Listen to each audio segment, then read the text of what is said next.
faayadachii urjii lafaa karooteenya beekaa ulamaan sadarkaa isaanii rabbi himaa.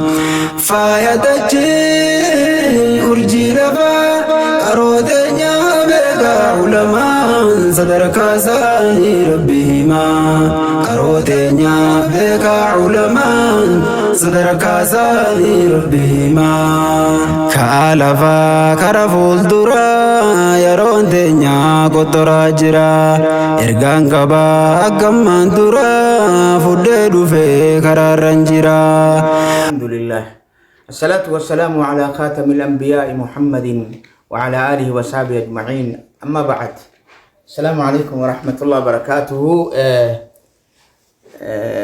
Obboleessa keenya Bilaal munshida haarayaa amma lafaa dhufaa jiru. Munshida haga nashiidaa isaa haga dhageeffadhetti mashaallah fuulduratti abdii irraa qabna. Munshinni warri nashiidaa baasu akkanumaan nashiidaa walaloo walitti qaceeltee miti. Walaloon sunnaa Nabi Muhammadii wal qunnamuu qabdi. Qaa'idaa shari'aa Islaamaa eeggachuu qabdi. Akkasumas safuu ulmaatii fi safuu gartee Islaamaa eeggachuu qabdi. Jechoowwan walis sirraa'uu qofa osoo hin tahin, sagaleen si bareeduu qofa osoo hin tahin, Rabbi nu haa eeguu, ikhlaasni illee jiraachuu qaba.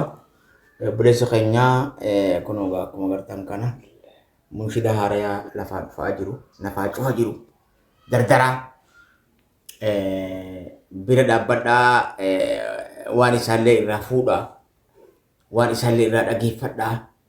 Atilleen akka gartee mirqaantee nashiidaan nama maraachiiti. Gara dibbeetti akkan seenniif eegaatuma. Tanuma gaadhaamsi gabaabaan siidhaamnu. Baarakallahu fiikum wa jazaakumullahu khairan.